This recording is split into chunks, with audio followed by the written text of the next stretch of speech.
Maraming salamat sa pagkakataong ito. Una-una sa Diyos. Ako si Nelson Ancas, maaaring maging madamdamin talaga ako. Kasi nandito ako bilang...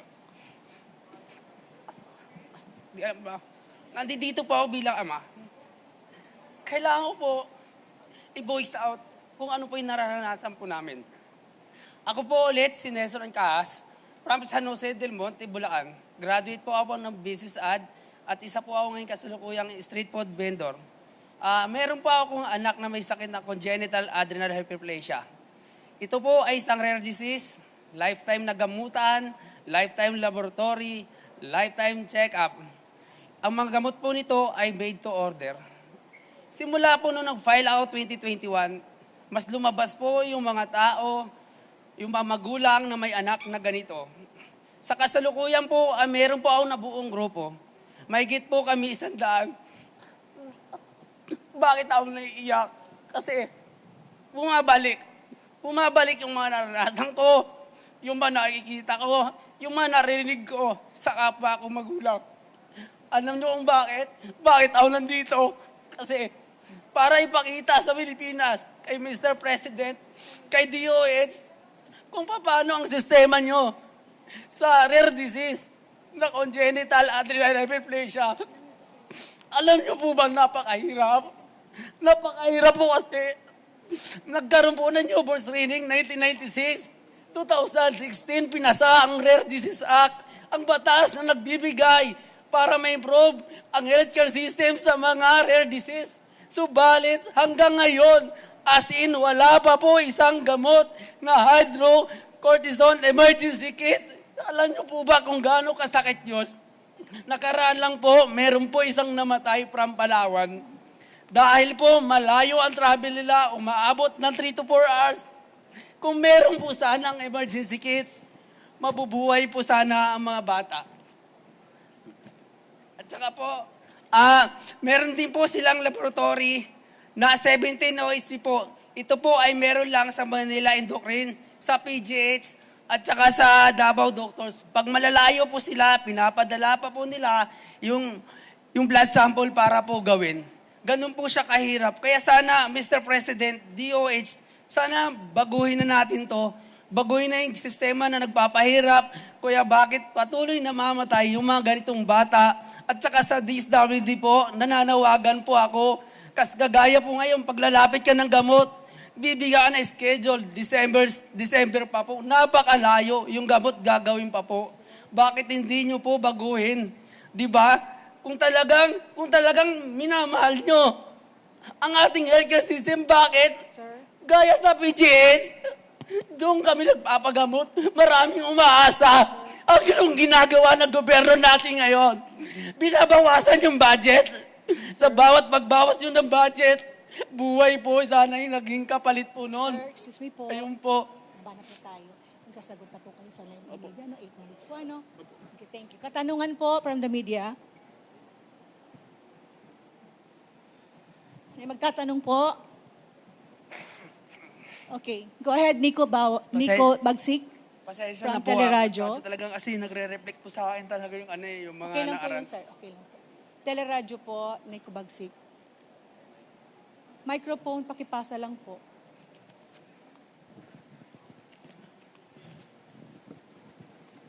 Magandang umaga po, sir. Sir, tanong ko lang po, ano na po nangyari? Kamusta na po yung anak niyo po ngayon na may sakit po? Ay, yung anak ko po ngayon ay 3 taon na po. 9 beses na po siyang na-admit. At 1 beses po, tinanggihan po siya, natubuhan po yung anak ko. Akala ko mamamatay na yung anak ko. Diba? Alam ko kung anong mangyayari. Pero pag mahirap ka, kawawa ka. Kaya kailangan mag-voice out ka talaga. At saka isa pa po yan, simula ng 2021, naranasan ko na po, kagaya po pagbibili kami ng gamot. Yung gamot po ay meron po kaming PWD. Kasi rare disease po, congenital adrenal hyperplasia, number 1 sa listahan ng DOH po. Number 1 po. PWD dapat po meron discount. Pero bakit po? Bakit kami nagbabayad ng tax? Di ba dapat exempted? Kaya nananawagan ako kung sino man ang pwedeng tumulong sa akin na sana baguhin na natin to. Darating ang araw, maging kwento na lang ako. Darating ang araw, mawawala tayo sa mundo.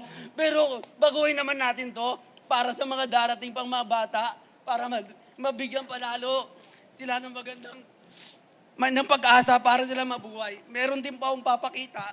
Ito po ay isang, anday lang po Pasensya na. Kagaya po, nanganawagan po ako kay Sir Rapi Tulfo. Sana mapansin niyo ako. Sa kagustuhan ko pong magbago para sa congenital adrenal hyperplasia dahil ang dami ko nakilalang batang namamatay. Masakit. Kaya ako siya ginagawa. Lumapit ako sa kanya. Sa estasyon niya, humingi ako ng referral para mabago, lalo na pagdating sa gamot, na mabigyan kami ng discount. Kasi pag ginamit namin yung PWD ID, ang nangyayari, sa harip na makamura, napapamahal kami. Ang dahilan daw ay dahil sa rules ng government. Ibig sabihin po, wala sa company, kundi nasa rules ng government. Ibig sabihin, dapat amyendahan, dapat baguhin. Bakit ganun, di ba? Kaya sana, si Rapi, mapansin niyo ako para dito. Kasi lumapit pa ako nito, 2023, December 15 po. Hanggang sa ngayon po, kailangan ko pa po ng Okay, tulong. sige po. Meron pa pong isang tanong, sir, from Sir? ABS-CBN, Sherry Ann Torres. Sir, Sige po. kaklaruhin ko lang. Ang pangalan nyo, Nelson. Nelson Ancahas po. Nelson. Opo, Ancahas. Ancaas. Sir Nelson, kayo, kaklaruhin lang din namin. Nag-file kayo ng COC. Gusto nyo tumakbo bilang senador para baguhin nyo yung, sabi nyo, mali na healthcare system sa bansa. Tama po? Kaya po ako nag-file. Real talk lang po tayo. Alam naman natin, alam ko rin sa sarili ko yun, na pag wala kang pera, tatanggalin ka. Pero mas mahalaga pa rin sa akin bilang magulang, at alam ko magulang din kayo, na dapat baguhin na yung para sa rare disease. Bigyan ng attention, lalong-lalo na sa congenital adrenal hyperplasia. Ito po ang aking advocacy. Ayun po, maraming salamat po. Okay. Last question po. Last na lang. Sir, last na lang. Last na lang po. Sino pa magtatanong? Meron pa po ba? May additional catches. Go ahead. So, kumbaga sa ine-expose nyo yung mali at kayo, maghahain kayo ng panukalang batas kung kayo magiging senador tungkol doon? Ang katotohanan po talaga, sabi ko nga, real talk lang tayo, alam ko naman tatanggalin ako. Tatanggalin talaga ako. Pero kung merong isang himala, kung may pagkakataon, gusto ko pong tutukan yung sa mga rare disease na PWD po. Dapat talaga, may mga batas na tayo Kailangan na lang ayusin, i-reviewin. May mga bagay na kailangan lang i-revise. Kagaya na lang sa DSWD. Kapag rare disease dapat, kapag made to order yung gamot, hindi mo na dapat bigyan ng schedule. Bigay mo na kaagad. Kasi yung gamot darating 7 to 14 days.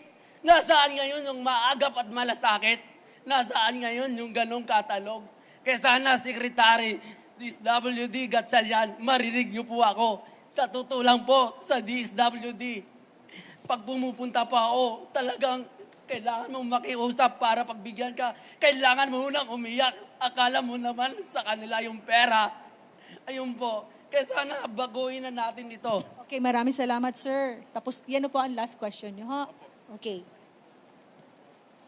Kuhanin niyo po ulit yung ano. Siya,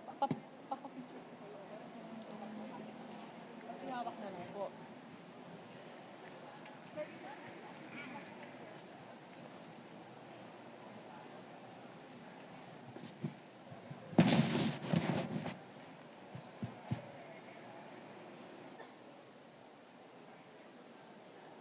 Okay, maraming salamat po.